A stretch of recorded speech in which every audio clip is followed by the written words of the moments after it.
Hello and welcome to my channel.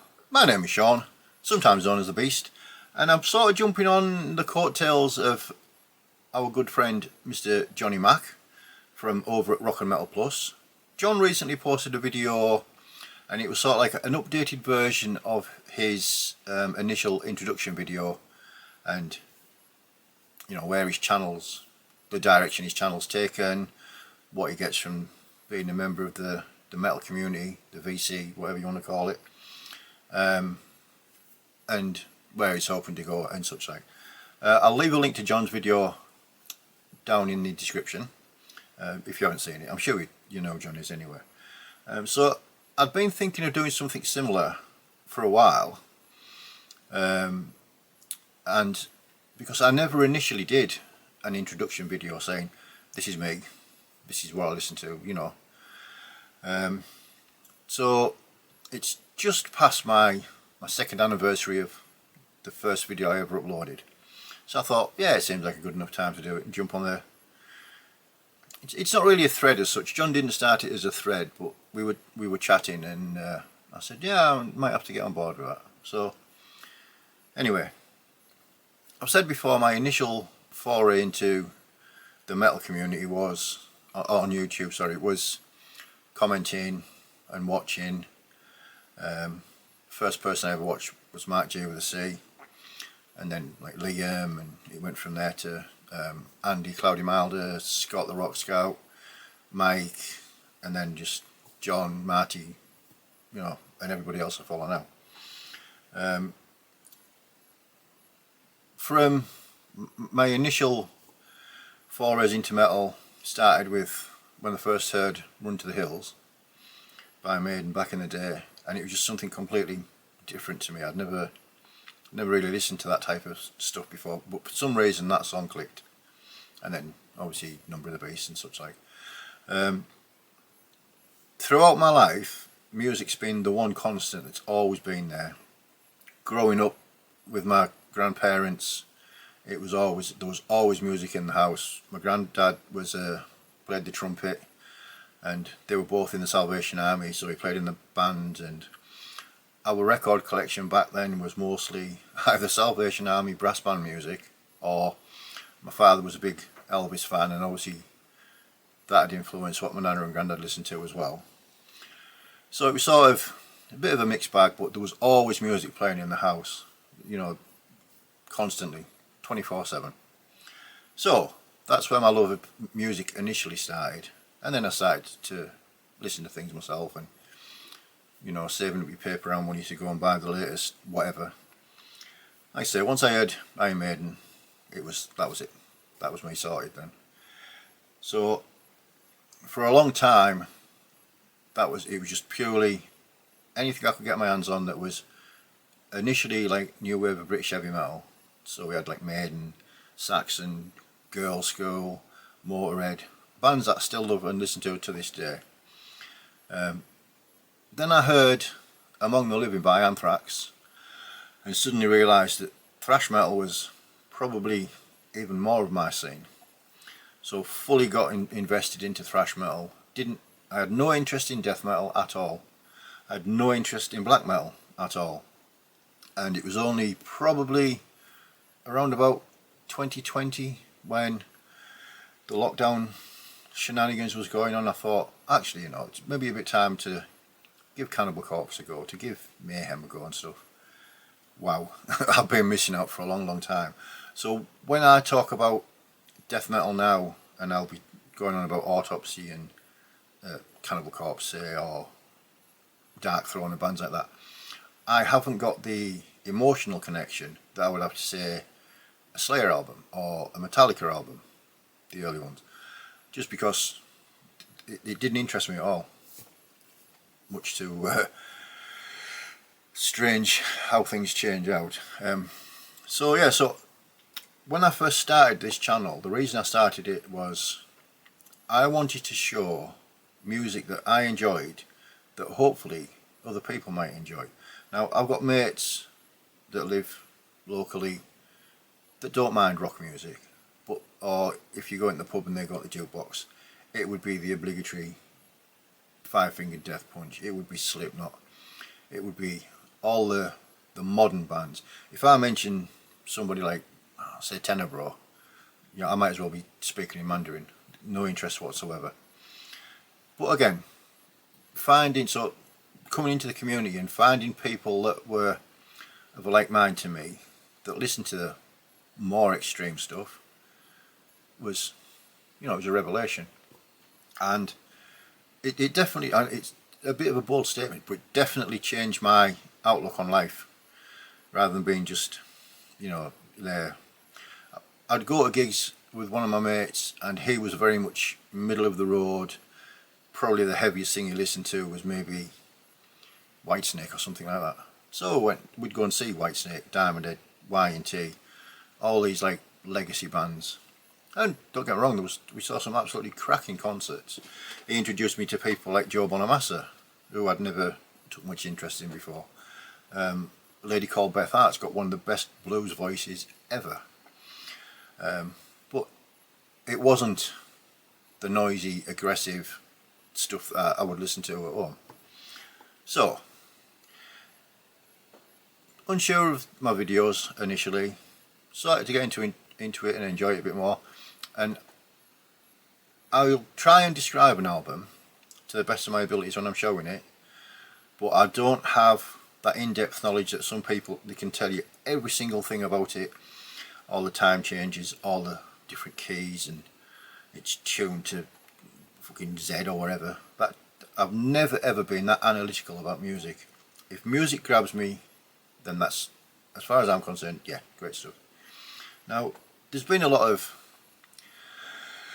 carry on and emotion on the VC recently. I will never ever show an album that I don't think is good. I wouldn't come on and slag an album off. I wouldn't say like, this is fucking rubbish, blah blah, and talk about it for 10 minutes, because I don't think it's not my right to do that. The people who've created that record, cassette, CD, wherever it may be, they put their heart and soul into it, and there'll be a lot of people that do enjoy it. I would much rather spend time showing an album I enjoy, that I think other people might like, than slating an album. Yeah, the last Metallica album was wank. The last Machine Head album was wank. But I'm not going to sit here and explain why I think they are. They are, end of story. So, the main thing I got from the VC was sharing music, and you get people saying, never heard that band before, I'll have to look into them, or I've looked into that band because you mentioned them, and I now think they're fantastic. And that's exactly what I did. What I've done is I've got a couple of albums here to show without going into too much detail. I wouldn't have known of either of these bands if it hadn't have been for watching you boys and girls in the VC. So, first up is our good friend Rogger showed this. The band are called Afghan. The album is called Andvaka, or something along those lines. I do apologise. If you want to know what it's called really, watch Roger's review of it. This came out this year. It's a debut full length. It's classed as progressive folk metal. It's out by Norse Music Records. This is absolutely wonderful. I've said before in other videos, I'm not the biggest prog metal fan. This isn't prog metal, sort of akin to like Dream Theater or something. This is just really, it's full of atmosphere and emotion, and really stunning album. And again, if it hadn't been for Rogger, I would never have known about it. So that's a modern one. A couple of days ago I was watching Barry over at that Goat Metal show, and he showed this one, Altar of Oblivion. This is also a debut album, which just happened to be the one I grabbed off the shelf. This came out in 2009. It's called Sinews of Anguish, and basically, I mean, if you look inside, you'll see all the story, not the story, sorry, all the sort of German iconography. But this is in no way, it's not promoting the Nazi way of life or anything. It's actually a concept album about a German conscript who was all in. He wanted he believed all the hype and all the rhetoric about how amazing they were and what they were going to do. As the story unfolds, he loses the passion and the belief, and he starts to realise, you know, maybe he's been told a few lies here, there, and everywhere. It's sort of epic doom slash heavy metal. Really, really good. But again, it's an album I would never have known about if it hadn't been for watching the VC. So obviously, that's the main reason I still become a part of the YouTube community. Secondary to that, and probably more importantly in one respect, is the amount of people I've met through this whole crazy YouTube thing is absolutely unbelievable. People I now consider friends in real life. People who I might not see for 6 or 7 months, then you go to a gig and within 2 minutes it's as if you've known them all your life again. One of my favourite modern death metal bands is Tenebro. These gents played up at the Dead of Winter Festival earlier this year. Now, I wouldn't have travelled up there. It was when the storm was on and it was, you know, everything was a no-go. I wouldn't have travelled up there if I was by myself and I wasn't meeting anybody. You know, I've been to gigs by myself before, down to London and stuff like that. So I would have missed out on seeing one of my favourite bands live if it hadn't been for the fact that I knew people like Mark was going to be there, that Dylan was going to be there, that Johnny Mac was going to be there, that Wendy was going to be there, that the guy Kenny and Kendo were going to be there. All people that I now consider mates, friends to varying degrees, that I wouldn't have known or met if it hadn't been for the YouTube community. So, going forward, like I said, if YouTube stopped tomorrow and all traces of my channel were wiped out, I know I would still go up to Beatdown in a couple of weeks' time and buy 6 or 7 albums. I know I would still go online and read the discographies and stuff. Obviously, the only difference being, A, I wouldn't have to show them on YouTube, and B, I would be missing out again on stuff, because if there was no YouTube to look at, obviously recommendations wouldn't be as many. I still am one of them awful people that buy multiple formats of the same album. Not necessarily the so-called bigger bands on the bigger labels that put 15 different versions out, but I should have got them out actually. Coffin Mulch are one of my favourite bands, so anytime they release anything, I will try and grab it on multiple formats, because I know that money's going back to Al, that Al's going to put back into his project. Lee at Warhammer 666, I'll always try and grab hold of his stuff, because I know his money's going back into his project. And Fomorian Productions, alongside Macho Records and Cavernous Records, Drycoff Records, all these small independent labels that are putting out some absolutely incredible music, deserve to get support. Now, I know people say, oh well, if you buy 3 different versions of that one record, it means someone's missing out. It probably does, but what's that saying, if you snooze you lose type thing? And again, that's me being extremely selfish. I'm a collector, simple as that, and I will continue to be the same, regardless of if I don't show. Probably 70% of what I buy will probably never even be on a YouTube video. But it doesn't mean that would change if YouTube stopped tomorrow. I would still buy the same amount. Now, obviously there was quite a long time when I wasn't buying as much as I do now, because those things like life ticket you pay for, you know, my son was at school, bills, food, work stuff. Being fortunate enough to take my pension at 55, well 55 and a bit, meant now that I don't have to worry about bait for 6 days a week. I don't have to, my son's grown up, moved out, got his own life somewhere else. So it's just me and Mrs. Beast. So I stopped drinking over 18 months ago. So that saves an absolute, it's ridiculous how much money that saved.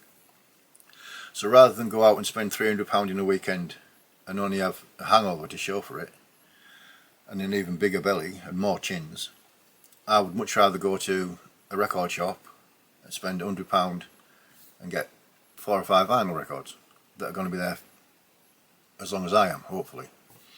So moving forward, it's going to be pretty much similar to what I do now. I listen to what other people said regarding what they like to watch on a channel.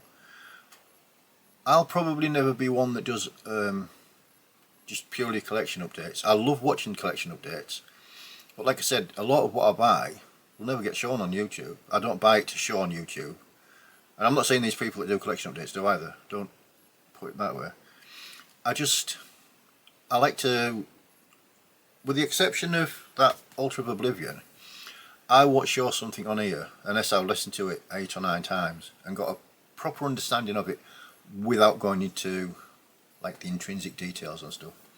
So going forward, we've got a couple of ideas for little themes, threads, or whatever you want to call them, similar to the 5 classic bands, but not their go-to album. There's a few more of them started making some notes on and listening to them. I've been fortunate enough to do a couple of live streams with Johnny Mac and Metal Marty Mac. There's another one coming, I believe it's the 29th of October. So if you're a fan of modern horror movies as well as death metal, black metal, whatever metal we've been listening to, then please consider giving that a spin. There will be like more information when we get to a bit closer, when Marty works his magic on the thumbnail and such like. I believe Dave at Cabinet Carnage 213's hopefully joining us, so that'll be interesting to have a proper conversation with him instead of just chatting in the comments. But yeah, so hopefully this hasn't bored you too much. It was just a thought of, you know, letting people know who I am and hopefully what we're going to keep doing in the future. Anyway, if you've stuck it out this long, thank you very much. Do all the like, comment, subscribe things that YouTube says makes your channel actually worthwhile and stuff. And enjoy whatever music you're listening to. Enjoy whatever genre of music you're listening to. Never let anybody tell you what you spend your own money on. And until next time, as always, cheers!